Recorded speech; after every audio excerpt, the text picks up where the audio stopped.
President-elect Donald Trump's cast of ghouls and goblins that he has picked for his cabinet will now include a billionaire oil baron. Hmm. Trump announced Thursday that he has chosen billionaire Dakota Governor Doug Burgum to serve as head of the Interior Department in his incoming administration. Hey, what happened to the swamp? Draining it. Hmm. Now, the Interior Department, of course, is a critical post tasked with overseeing hundreds of millions of acres of federal land and water, which will undoubtedly now end up spoiled, polluted, or otherwise ruined, perhaps even sold off and privatized. Great, great. According to a report in Common Dreams, Burgum, a friend of oil billionaire Harold Hamm, served as a kind of middleman between Trump's presidential campaign and the fossil fuel industry during the 2024 race. The Washington Post reported that Burgum's selection as Interior Secretary will give Hamm expansive influence over policy related to drilling on public lands at a time his company stands to benefit from the rule changes Trump envisions. Y'all remember when Donald Trump had this dinner where he promised oil billionaires, in exchange for campaign money, okay, give me $1 billion and I will do whatever you want. I will be your bitch. Well, this appears to be his way of doing it. Okay. You know who organized that dinner? Doug Burgum. Yeah. So that's why he was considered the middleman.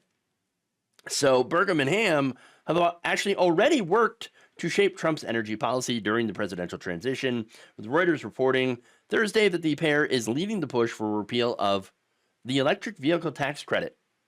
Uh-oh. Elon Musk, you might not be happy with this. Elon Musk, CEO of Tesla, benefits greatly from the EV tax credits. Uh-oh. There seems to be a bit of an issue here. Now, that's a key component of the Biden administration's signature climate law, the Inflation Reduction Act. So I can't wait till they figure that one out. Now, in Burgum, Trump will have an enthusiastic champion of oil and gas drilling in a cabinet that is shaping up to be a boon for the fossil fuel industry. I cannot wait until Elon Musk realizes that, oh, it looks like this is actually going to be really bad for my business.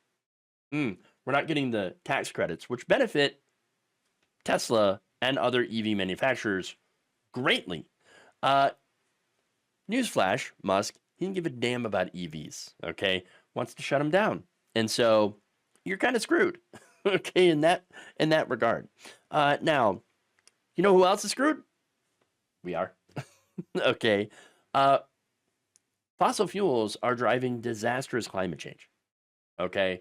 And so it's going to get even worse, even faster. So we were already driving off the end of the cliff, or the edge of the cliff, right? Now, Donald Trump has put basically a brick on the accelerator. So there you go. And I'm not saying that Biden's policies were amazing on the climate. They really weren't. They weren't enough. Let's just say that. Remember, Joe Biden presided over record oil and gas production. Okay. Well, what are you talking about? There wasn't any to lower gas prices. Donald Trump's going to lower gas prices. No, he's not. No, he's not. Because what drives lower gas prices is the world market. Okay. And places like OPEC, or organizations like OPEC. And so we in the United States, under Biden, have pretty much done massive amounts of oil and gas production. Like, we're doing record amounts, but it gets sold on the world market.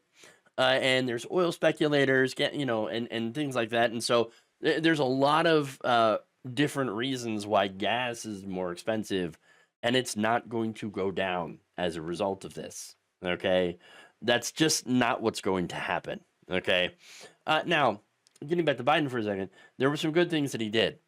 Okay. There were some positive things that he did for the climate, but those are gone. Come January, it's over. It's over. It's all out the window now. And coming in through the window, or the back door, or maybe just the front door, Fossil fuel companies. That's it. That's who's running our energy policy come January. All right. And these fossil fuel companies, these oil billionaires, they're going to come in and they're going to privatize all the gains. Okay. And they're going to socialize the losses. That's what happens. Oil spill, you're going to pay for it through your tax money. That's it.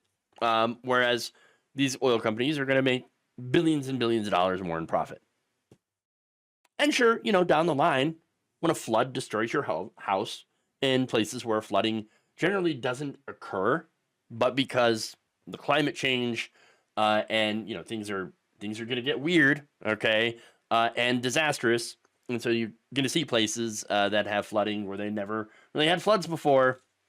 Well, you can take comfort in the fact that at least the CEO of ExxonMobil made a few extra $1 billion. And can even buy a bigger yacht.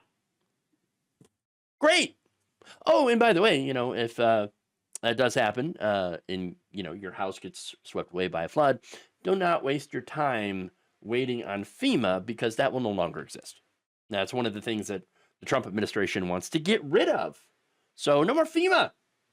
Great, no more help for when you have a hurricane or a flood or some horrible weather event.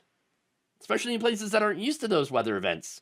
A forest fire. Droughts. Well, that's going to suck. So, yeah, if that happens to you, enjoy homelessness.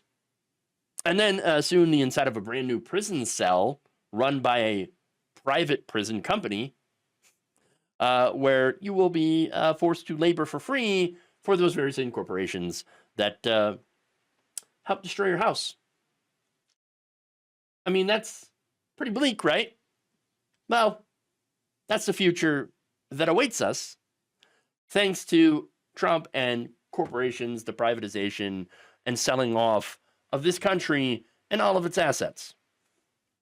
It's what happens when you put Republicans in charge. Thank you for watching. If you enjoyed this video, please like, share, subscribe, hit the bell icon in order to get notified whenever a new video is released.